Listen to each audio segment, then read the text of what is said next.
सुखदेव जी समझा रहे हैं राजन परीक्षित, ध्रुव जी महाराज ने खुद का भी उद्धार करवाया और साथ ही साथ अपने कुल खानदान का भी उद्धार करवाया। ध्यान रखना, संतान वही अच्छी होती है, कौन सी? जो अपने कुल खानदान की मर्यादा को लेकर के चले।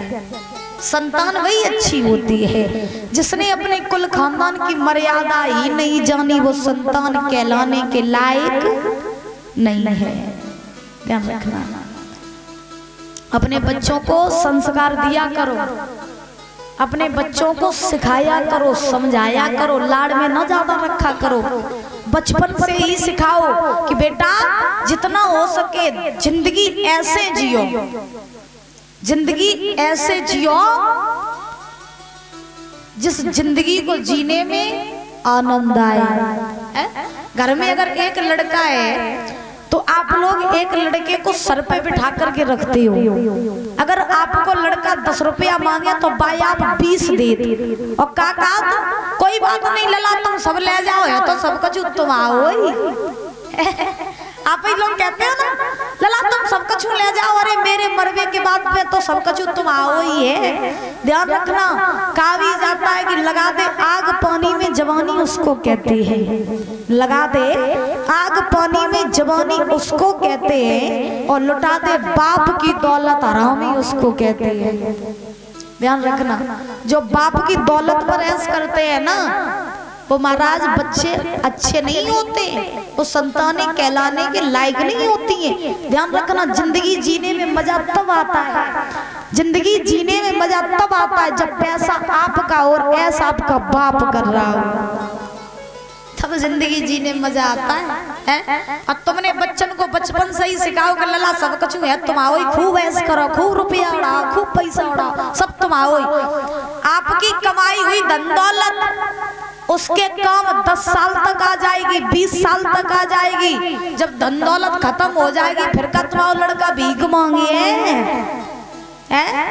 इसीलिए ध्यान रखना, अपने बच्चों को इस काबिल बनाओ कि पहले उसको उसके पैर पर खड़ा कर दो, और जो आपका कमाया हुआ धन है बाद में वो तो उसका है ही, लेकिन बच्चों को उनके पैरों पर तो कम से कम खड़ा करो कि जब वो उनके ऊपर जिम्मेदारी आए तो वो किसी के आगे भीख ना मांगे। ध्यान रखना, अपने बच्चों के कंधे इतने मजबूत बनाया करो, अपने बच्चों के कंधों पर इतनी जिम्मेदारी डाला करो जो फिर किसी के सामने हाथ फैलाने की जरूरत न पड़े। देखो अगर मेरी बात अच्छी लगे, देखो मेरा काम तो चिल्लाए भैया, साफ सीधी बात है।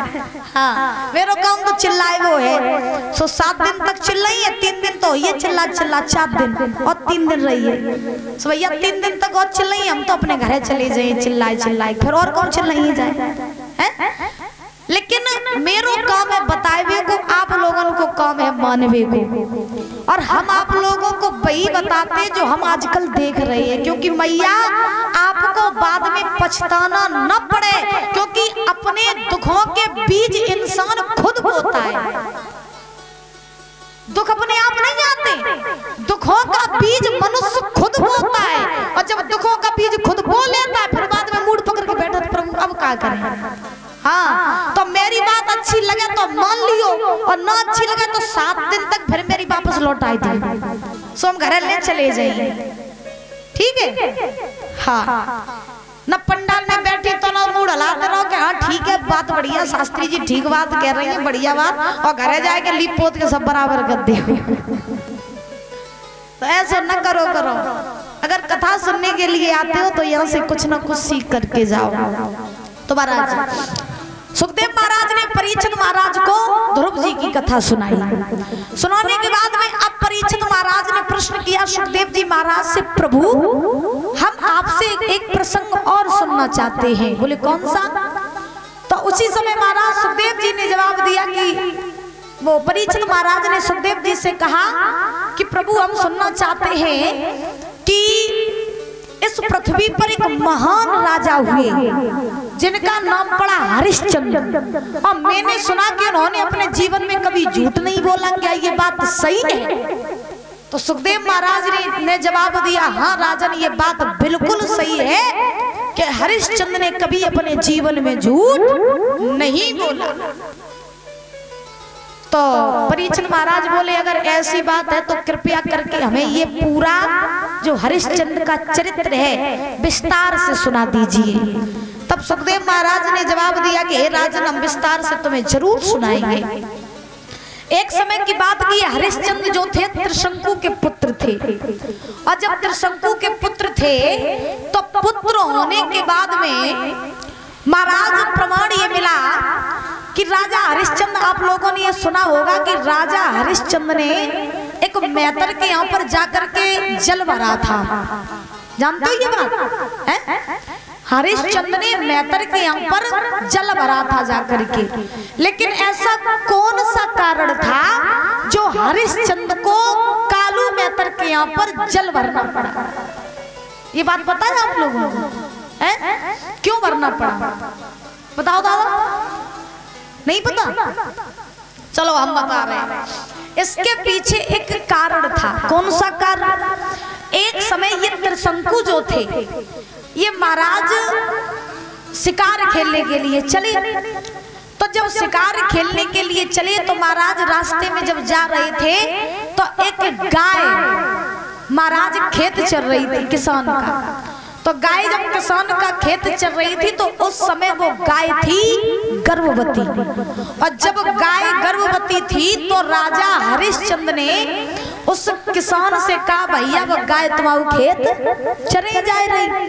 तो महाराज वो किसान आया और आ करके उस गाय मैया को मारने लगा।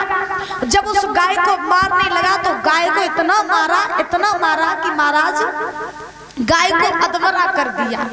और गाय उस समय थी गर्भवती, और जब गाय गर्भवती थी तो महाराज ये जो हरिश्चंद्र थे वो तो वहां से, महाराज त्रिशंकु जो थे वो तो वहां से चले गए। लेकिन जब ये गाय मरने वाली थी तब इस गाय ने त्रिशंकु को श्राप दिया कि हे त्रिशंकु, मैं अच्छे खासे अपना पेट भर रही थी, तुमने उस किसान से जा करके कहा तो जाओ हम तुम्हें ये श्राप देते हैं कि जैसे ही तुम अपने महल में घुसोगे वैसे ही तुम गधा बन जाओगे, वैसे तुम गधा बन जाओगे। सो महाराज जो इतने वचन कही सो अब त्रिशंकु को तो पता नहीं था। त्रिशंकु चले, सो जैसे ही त्रिशंकु चले सो महाराज अब उन्हें पता नहीं था कि मुझे श्राप लग गया। सो त्रिशंकु जो चले सो जाए के अपने मेलन में घुस गए, और जो त्रिशंकु मेलों में घुसे तो घुसने के बाद में त्रिशंकु गधा बन गए। और जब त्रिशंकु गधा बने तो बनने के बाद में अब तो महाराज पूरे अवध में हाहाकार मच गया कि राजा जो होते सो गधा बन गए। अब क्या करो जाए, अब इनकी कैसे न कैसे उद्धार कराओ। सो महाराज जो इतने बच्चे ने कही सो बड़े बड़े संत महात्मा आए, बोले अब त्रिशंकु को उद्धार कैसे होवे। तो एक ऋषि ने कहा कि कोई पतिव्रता स्त्री इनके ऊपर एक लोटा जल डाल दे, कोई पतिव्रता स्त्री इनके ऊपर एक लोटा जल डाल दे तो ये ठीक हो जाएंगे। और जो इतने वचन कहे कि ठीक हो जाएंगे तो पूरे अवध में कोई ना मिलो, एक मैतरानी रहे। हाँ एक मैतरानी। सो बोले महाराज बुरो न मानो तो जुकाम वही करते। अच्छा एक बात बताएं, अवध में सबसे खास बात अवध की ये सच्चाई है कि अब तो हम नहीं जानते क्योंकि हम भी अवध में नहीं गए आज तक, लेकिन कथाओं में ये प्रमाण मिलता है कि महाराज अवध में पहले की स्त्रियां बड़ी ही पतिव्रताएं थीं, बहुत पतिव्रताएं।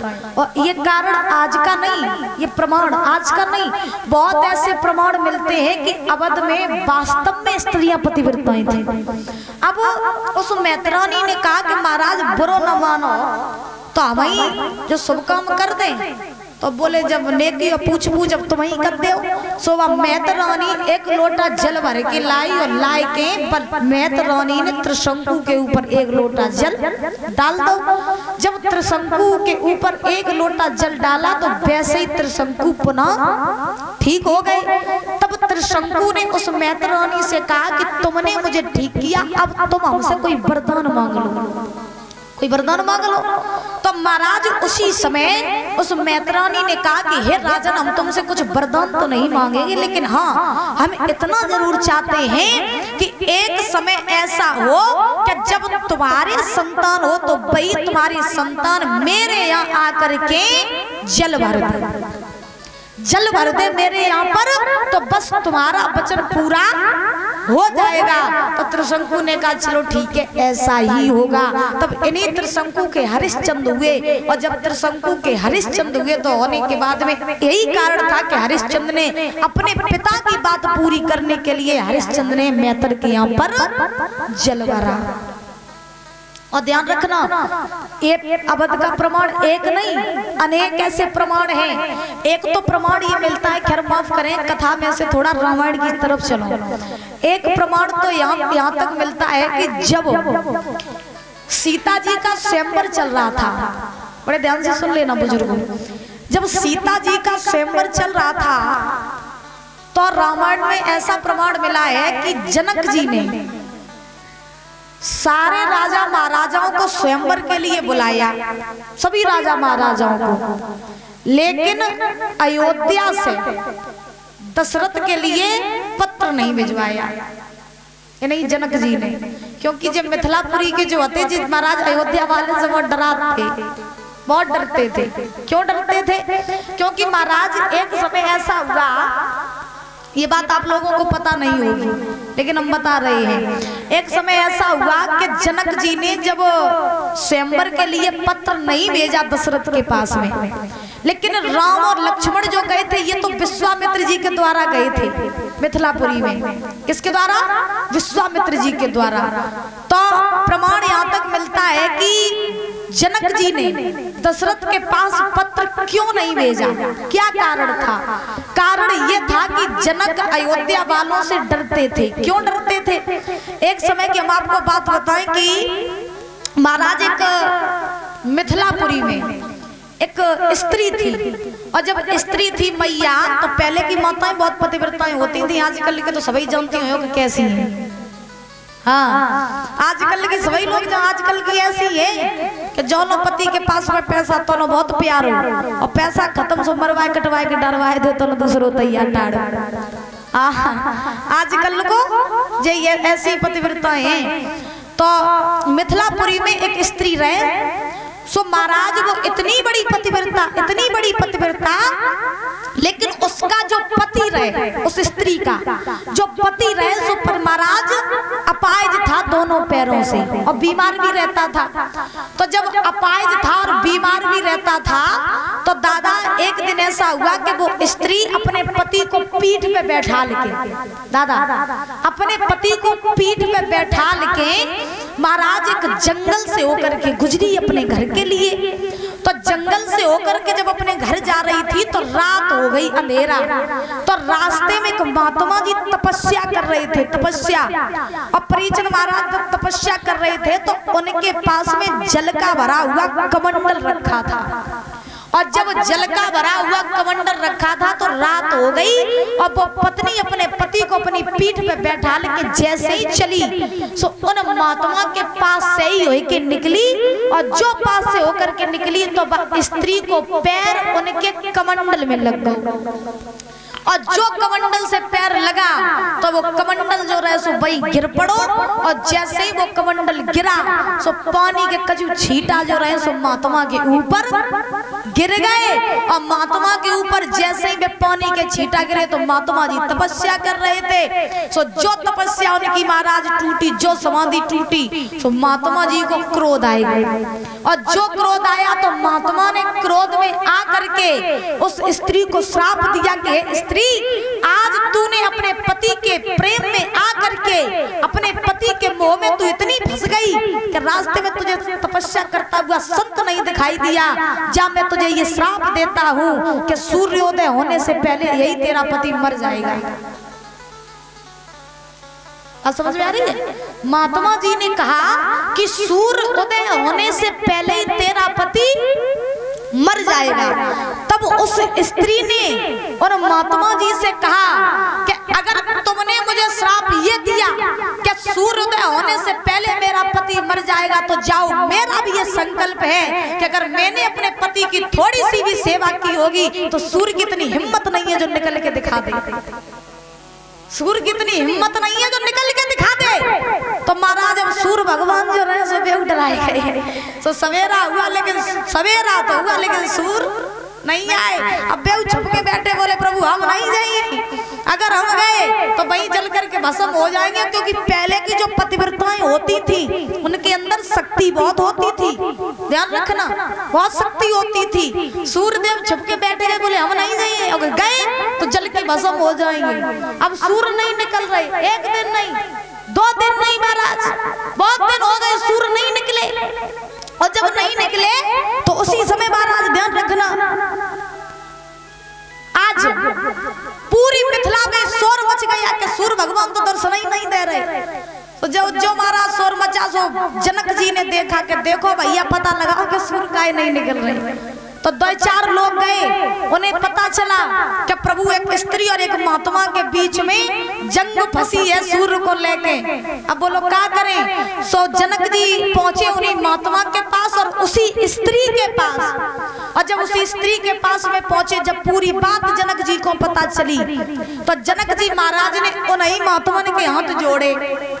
और जब महात्मा जी के हाथ जोड़े, जनक जी ने कहा प्रभु अपना ये श्राप वापस ले लो और सूर्य को निकल आन दो, और इसका भी पति क्यों मर जाएगा, बेचारी बड़ो प्रेम करता अपने पति से, तो न मारो, श्राप वापस ले लो।